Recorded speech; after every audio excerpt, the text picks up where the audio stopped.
Firstly, you must still have so much positivity and good feeling after a brilliant result and performance in the Champions League the other night.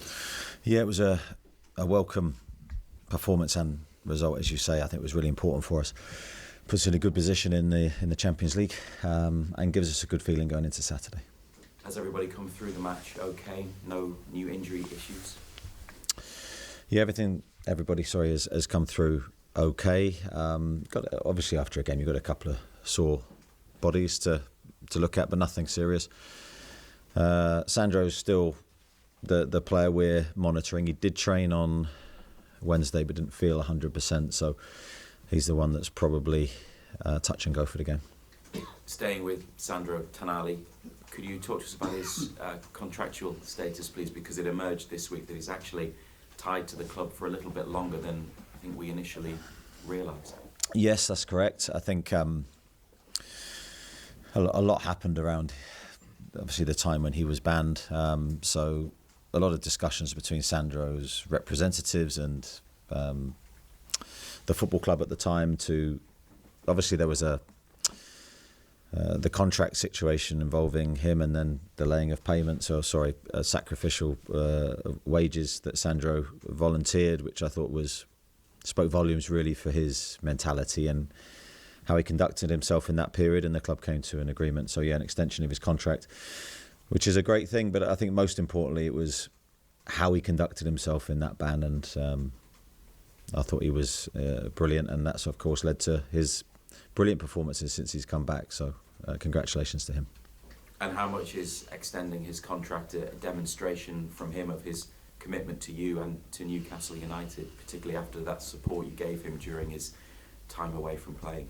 Yeah, I think it's a two-way thing, and I think Sandro's felt the love from everyone connected with the club. The supporters have been absolutely incredible with him during the ban, for one, but that support during the ban I think then followed through to helping Sandro return to football, helping him obviously with his issues that he had off the pitch, and I think he felt that love and support, and he needed it at that time.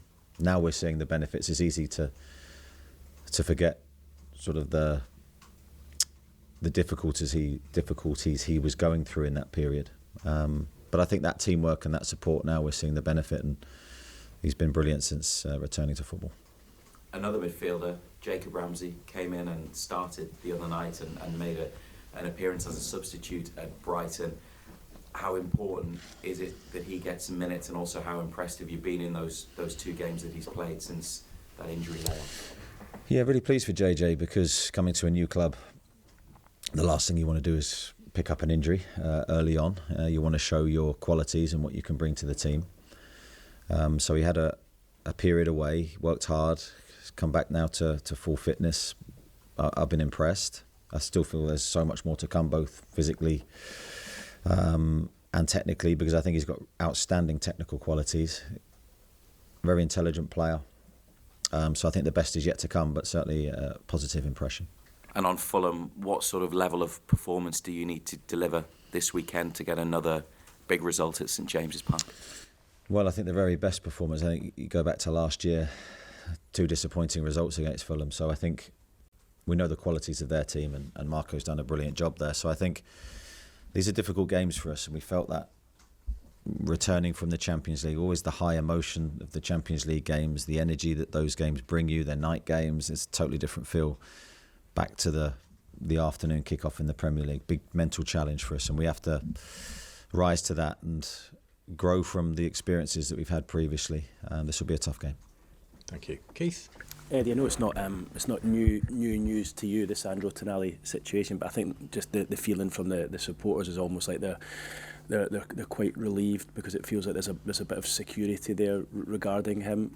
Do you feel that as well? I guess the last thing you want to do is a situation that we saw with Alexander Isak last summer. Yeah, I mean, every situation's different. I think Sandro's happy. I think he's enjoying his football. I think he feels integral to the squad. I think he feels the love of the players and the supporters. You can never foresee what the future holds. I think I've learnt that now.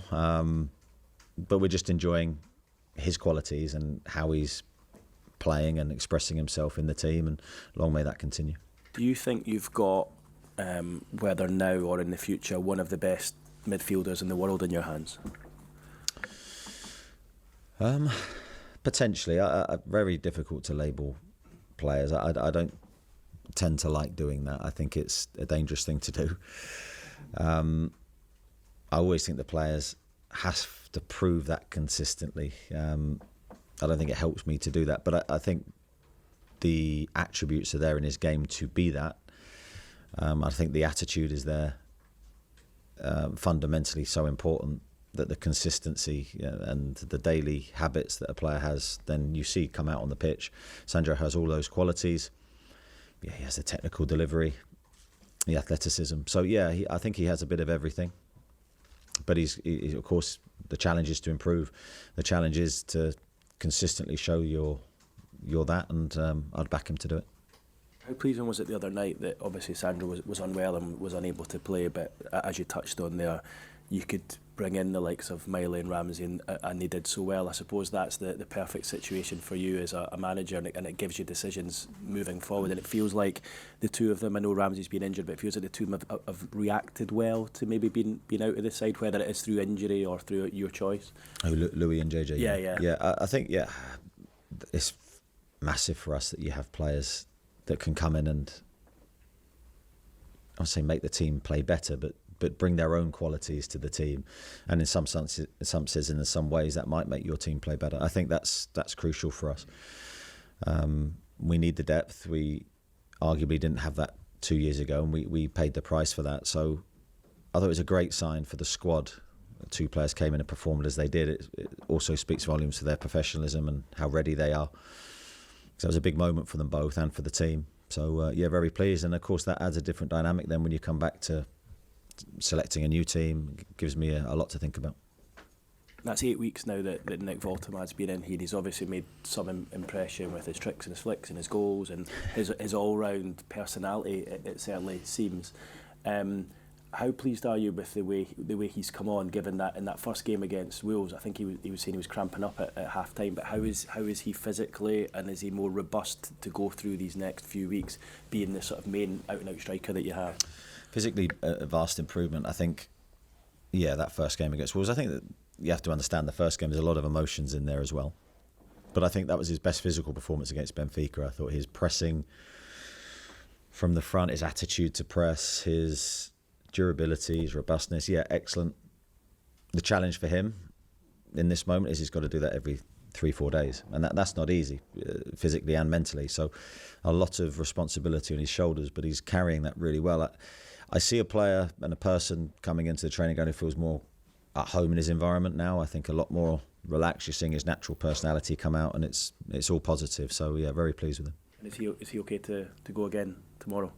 Yeah, we'll see today. We've got a full training day today, so we'll see a lot of the players that haven't trained since the game. Thanks, Eddie. Thank you. Andy? Well, Neddy, how much has the Nick Pope assist been talked about over the last few days? Maybe in Nick's house, yeah. I'm sure he's had the video out a few times. For us, look, it was a great moment. It was a great moment for Nick, and I think it was a great moment for Harvey. And of course a big moment for the team because we needed that second goal. But I think you sort of quickly move on when you're in preparing the next game. The next game comes whizzing round and you can't look back too much. So, but it's one that we'll look back, I'm sure, fondly through time, because it's not often you see a goalkeeper throw the ball like that. We talk about Bruno's quality on the pitch a lot, but I heard a stat the other day, 124 games out of the last 127 that he started. We talk about his ability. What about his durability to keep going? Because it's not just Newcastle, it's obviously the travel internationally as well. Yeah, I think that's one of the biggest strengths that Bruno brings is his consistency of his body, his attitude. He's a very positive person. I think that positivity that he brings carries through in all aspects of his life. That reliability, when you're calling on someone consistently and going, can you perform again? Very, very rarely does he let us down. He's always there. And I think that's the attribute of a top player, the consistency, as I mentioned earlier, to deliver not just week on week, but month on month and then season after season. So full compliments to him. And now I don't really like to hear those stats because you just want Bruno to carry on and not think too much, because it's certainly worked for him. Just on Sandro, how much he's been obviously through so much. There's so much happened to him since his move to Newcastle United. How much have you seen him change and develop as a person, would you say, in that time? Yeah, I think you see players change a lot because they come to you in their early 20s, and then obviously they develop, depends how long they stay with you, but they're developing through the really important years of their life. And I think we've seen Sandro come in with very limited grasp of English to now being able to communicate freely with everybody, which is such an important thing. He's obviously had a very difficult early start here, and he was able to handle that in a really responsible, dignified way. And he still have those challenges in his life for sure, and he's navigated them brilliantly. And then sort of on and off the pitch, he's due to become a dad, so big changes in his life. But we've seen him grow and develop and be very popular amongst his teammates. That's always a sign for me of your character. So yeah, very pleased with him. Just finally, you alluded to this the other night, the difference in form between the Champions League at the moment and the Premier League. So I guess the big question is, how do you bring that form from the Champions League into obviously an entirely different competition in the Premier League? Yeah, it's all down to mentality for me. It's down to our attitude. There's no difference for me between a pre-season game and a Premier League game. Whatever competition, our attitude for the games has to be the same. I thought our attitude against Benfica was very, very good. But now we need to back that up with a consistent performance and the will to win. You've touched on it already, strength in depth, and how much do you think it's improved since the last Champions League campaign? Well, yeah, it's interesting because the last Champions League campaign, if you'd asked me at the start of the season, I said we had an outstanding squad with real depth, but we lost players continually in that early stage of the season, so we lost the strength. We still, looking back at that season, performed very well, I have to say, despite the challenges we faced. Slightly new position for us this year. We have the depth, and then it's using the depth correctly at the right time without losing the balance in the team and the cohesion that you need to get regular results. So that's a puzzle that we're trying to work through. Anthony Gordon's talked about how he loves playing with Nick Voltemade. How impressed have you been with the way Nick has settled in? And of all the summer signings across the Premier League, he seems to be one of those that sort of hit the ground running. Yeah, I'm not surprised Ant likes playing with him because I think they've got very good technical qualities, and I think good technical players like playing with each other. I think Nick's settled in well in that respect, especially because the lads trust him with the ball. They want to give him the ball in every moment. I think it's testament to Nick's attitude and bravery that he's come to a new league, and he's expressing himself in his way straight away, and long may that continue. And finally for me, we've talked a lot about Sandro Tonali. Does the backing the club gave him during the ban and the sort of pledging his loyalty to you, I mean, is loyalty now perhaps still alive in the Premier League? I hope so. Yeah, I mean, I believe in human beings, and I believe there is loyalty. Every situation's so unique and different. I don't think you can draw parallels to any two situations. Hopefully we gave Sandro the support he needed, firstly in that moment, forgetting the footballer, and I said this at the time, for the person and for his long-term health and for his life. Football then takes a back seat, but hopefully his football's benefited from that viewpoint. Thank you, Mark. Damien Donnelly. Hi, Eddie. Hi. Just on Sandro again, the fact that you were able to bring a player of his quality here, keep him happy, give him a chance to fulfil his ambitions, will that help you when you go into the transfer market and look at other similar marquee signings? Yeah, I hope so. I think there's always players that are very intelligent these days. The representatives of players do a lot of research and in-depth analysis about potential next clubs for their clients. So I'm sure they'll look at case studies and similar examples and draw parallels to them. So I think if we can have as many successful transfers as possible, I'm sure that will help us for future transfers, yeah. And just, I don't know whether you'd seen, but Arne Slot the other night seemed to suggest that Newcastle were to blame for Alexander Isak's current situation. What would you say to that? Yeah, I don't think that's wise for me to get involved in those discussions. I think Alex is no longer at this football club, so I won't comment on it. Thank you. Lee Ryder. Yeah, I mean, just following up on that, can you give us some insight into the professional background that we've got here? Because it's quite audacious for someone to even suggest that he didn't get treated properly when he was here. Go on, Lee. What's your question? You've obviously changed the training ground. You've got top level staff here. It's quite audacious that someone could actually say that in public about the setup here. Yeah, I think the setup here is. If the question is what do I think of the setup, yeah, I think the setup here is very good. It's not perfect, we've got things to improve and to grow, but the club the owners here have developed the facilities since I've been here very, very well, and I know there's huge. Well, you can see there's building work going on currently to hopefully help us deliver even better in the future. But I've got no complaints. We've got elite athletes here, many of them, and touch wood, we're managing them pretty well at the moment. Obviously, but Fulham, it's a game what you can't underestimate. I mean, they came here and won the game last season, so it's one you can't underestimate, basically. Yeah, well, I think that's key for us. I think if we do, that's where we'll run into trouble. As I say, the Champions League is an amazing competition, and we love being in it. If there is a pitfall around it, it's then how do you return to the Premier League with the sole focus of winning the next game and lose the baggage of that very, very quickly. That's the challenge that we face. I think we've done it okay so far, but I think we can improve it and do it better.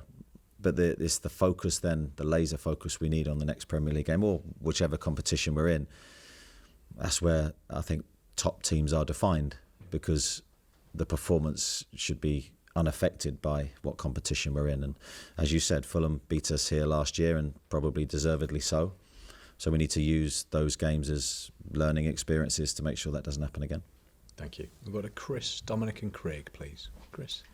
Morning, Eddie. Obviously, Nick Pope's assist the other night saw the attention, but he makes 2 big saves in the first half. He's made some really big saves so far this season and through his Newcastle career so far. Do you think that it's almost underestimated how important a player he is and what he brings to the side? Because people talk about the fact that he's not as comfortable with his feet, but actually as a goalkeeper and what he brings, how important is he for your side?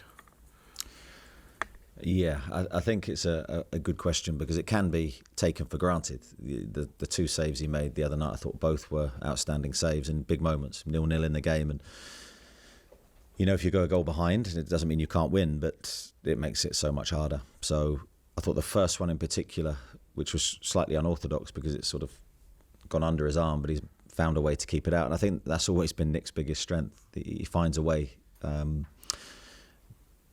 Most of the time, percentage-wise, to keep the ball out the net, and he's got that unique gift. He's obviously got long limbs and a big frame, but he uses it to the best of his ability and the best of his advantage to make big saves.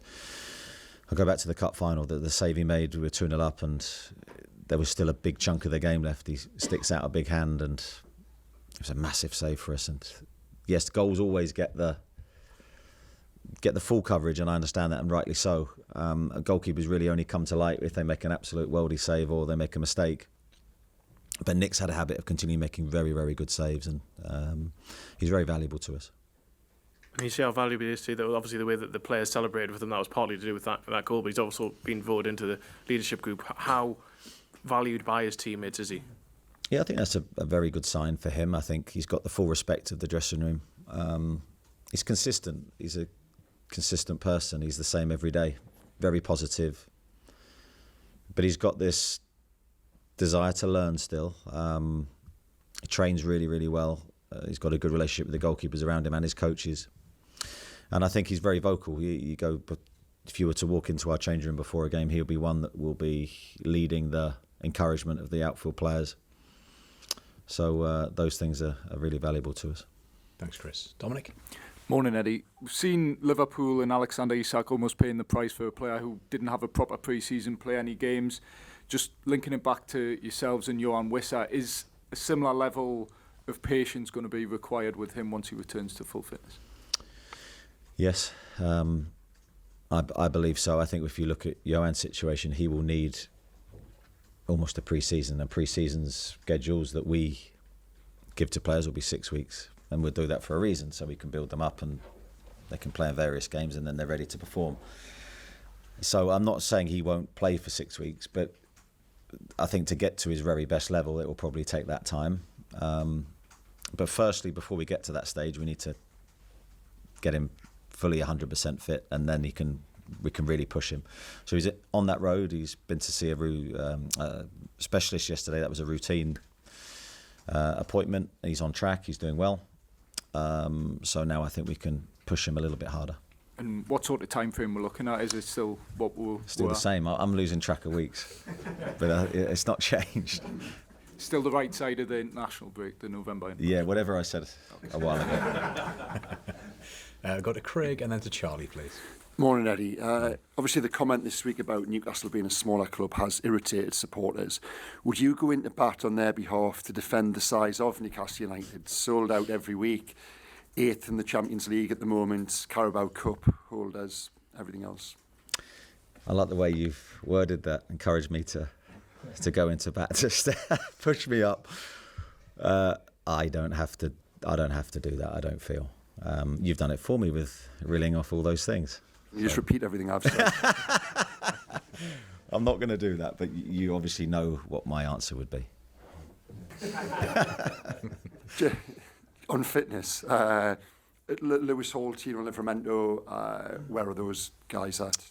Doing well. I think Tino's on the grass for the first time today, and he's making really good progress, so very happy with him. Lewis is the same. Lewis is doing really well. He's been on the grass for a while. He's been pushing himself. He's done back-to-back sessions. Yeah, he'll be hopefully not too far away now. Okay, Charlie, then Kieran, please. Morning, Eddie. Morning. You were known at Bournemouth for playing a variant of a 4-4-2 formation. Is that something you could do here at Newcastle once you almost have returns to fitness? I wonder what you're going to say then. Yeah, I never rule anything out. Obviously, we've played a certain formation for a while now, but there's so many, so much flexibility within that system. We end up in all sorts of shapes. Everyone gets fixated with the start point of the system, but the end point of the system is probably 7 or 8 systems in itself. So 4-4-2 as a start point, yeah, I'd say we have done it. Do I see us doing it consistently? Maybe not, but who knows? And just sticking with the forward players, he perhaps might not want to hear this, but is Harvey Barnes, with his attributes he brings and the way the game is now with all the substitutes, is he better as an impact player off the bench, do you think? I think he's done well in that respect, but I don't think that's his best position. No, he's done well in every moment, whether that's coming on, starting the games. I just think he's a very, very good player. And the most important aspect, I think, from Harvey's, or attribute from Harvey's game, is that he does score goals. If you look back through his record, he's very strong in that area. And I know it sounds obvious, but you need as many goals as you can. And Harvey brings shots, goals, assists. He's a very, very good player. And as I said after the game the other day, it was great to see him score off the right-hand side because he'd played very well there for us for a while. But yeah, I don't think he'd actually necessarily scored, but that would do his confidence from that side of the pitch the world of good. Thank you. We've got to Kieran, Gary and Martin, please. Kieran? Morning. When you see the way Anthony played the other night, I mean, do you see more to come from him? Maybe we haven't seen the numbers in the Premier League in the same way. Yeah, I think there's more to come from him. I think he looked in a really good place on Tuesday. He was direct. He was full of running. And he going back to the Harvey point, he produced an assist, a goal. Yeah, really pleased with his performance. And the challenge is for Harvey and for all the players is to produce that on a consistent basis. Because if he can, there's very few that can do what he can do. And more generally, what have you kind of made of how the players have adapted since losing such a key player last summer? Obviously, it probably took a bit of time, as you touched on earlier in the week. What have you made kind of the partnerships that are building since then? Positive signs, but I still feel we've got a lot to do. A lot to do in all areas of the team. Those relationships and those partnerships, for me, your job is to try and bring the best out of the player around you, make the player around you better. That's how I believe the team should be, and I think we're on our way to doing that, but I think there's a lot more to come. And I think that just comes from understanding of where certain players want the ball.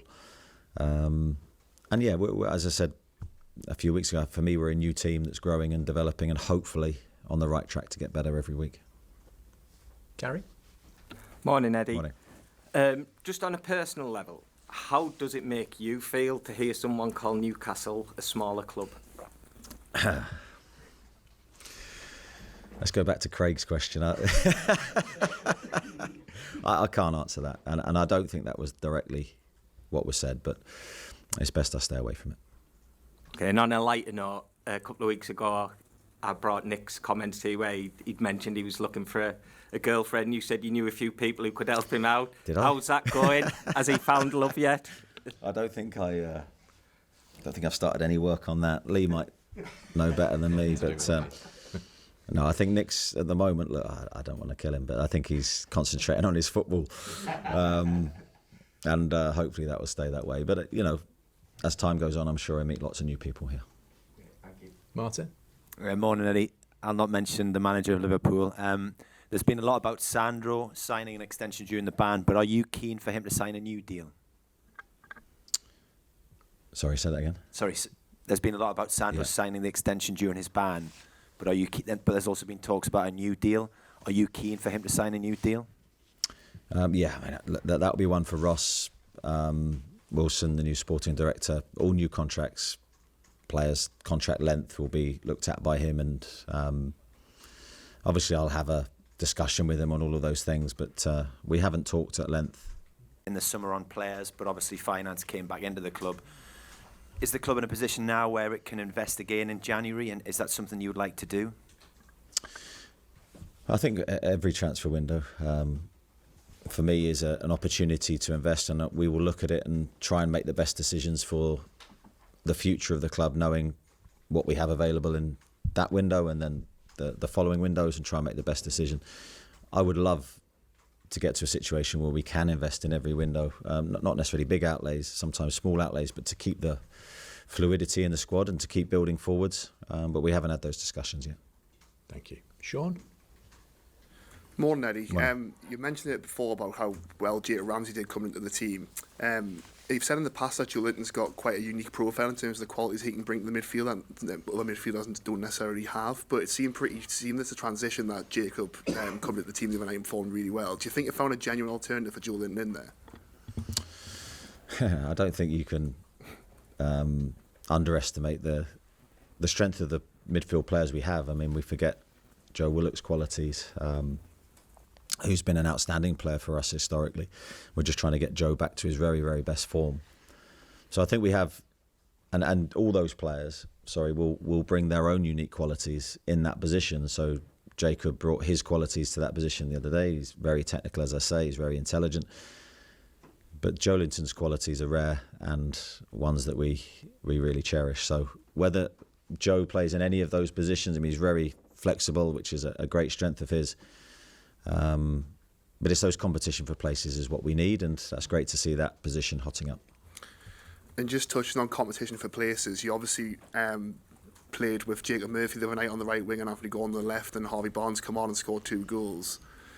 All 3 of those players made a real impact, and obviously Anthony Elanga came on towards the end of the game. But what do you think Anthony Elanga needs to do that perhaps the other 3 showed the other night? With Anthony, we're working hard with him actually in training and trying to give him the training time that he hasn't had, and no player's had during this season is going to be such a unique one. Even Nick, I mean, you look at Nick and we've done everything we can with him in between games, but it's very limited as to what we can do with him because the time and the physical output doesn't allow us to do it because there's another game around the corner. But if Anthony isn't starting the game, then we can certainly continue the work that we started with him during pre-season to get him to fully understand and implement and embed him into the team framework. So I'm really, really excited about Anthony's future. I think he's got all the qualities we need. Just maybe needs a little bit more time to understand what we do. But that's, for those of you that have been here any length of time, that's not unique for us.